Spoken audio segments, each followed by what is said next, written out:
readings set again from the lectionary. So we're still talking about the weeks after Easter, still in the Easter season. And I don't think we're going to get through this at the Zoom meeting later on today, but hopefully you'll get through this by yourselves.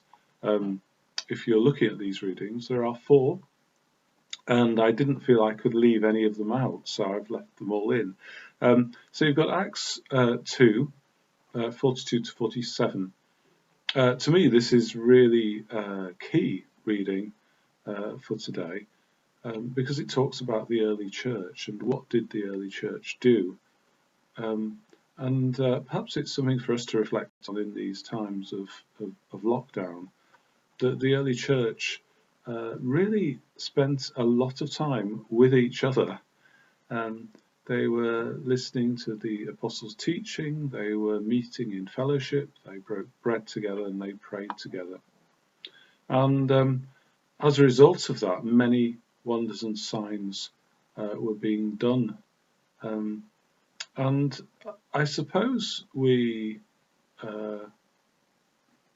maybe sometimes in times like this we get the opportunity that we don't have usually to reflect on who we are and how we pray and how we work together as church.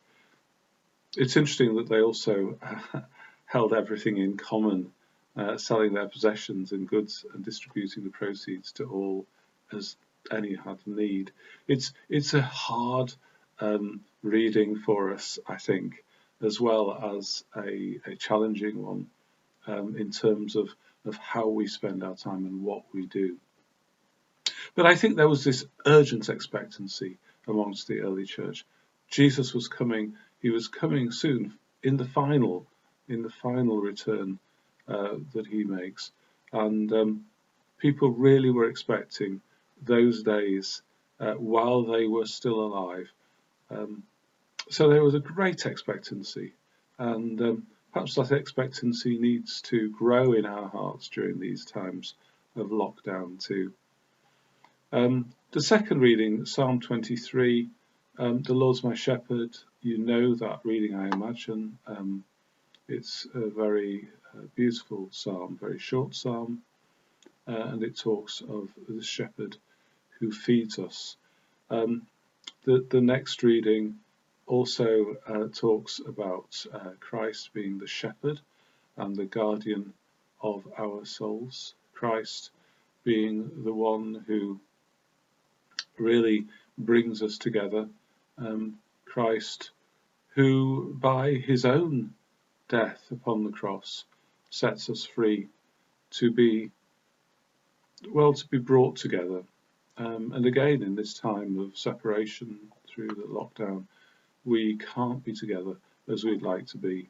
So how does Christ bring us together? Might be a question you'd want to ask from all of these readings. And the last reading from John 1 to 10, Jesus really going ahead of us, and I think this is part of the strength of these readings, that always there is Jesus who is going ahead of us. And even though he may not have appeared in those early days of the church for the final coming, yet he went ahead of them, and still he goes ahead of us, and he is the one that we follow. If our eyes are upon him, then we need not fear.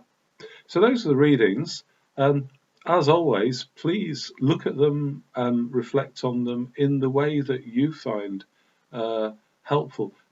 Try and read them and say, what in this reading touches me? What in this reading is significant as I read it? And what do I really understand that God is saying? And sometimes perhaps there will be a very distinctive words that just comes for you. So that's the reading. There's more about how to perhaps engage with the readings in the Bible study sheet that I've produced, and I hope that if you can see me on today at 3 p.m. Wednesday, that you can make it to the Zoom meeting. But if not, always interested to hear feedback, and you can always email me or phone me if you'd like to. Okay, God bless you for this coming week.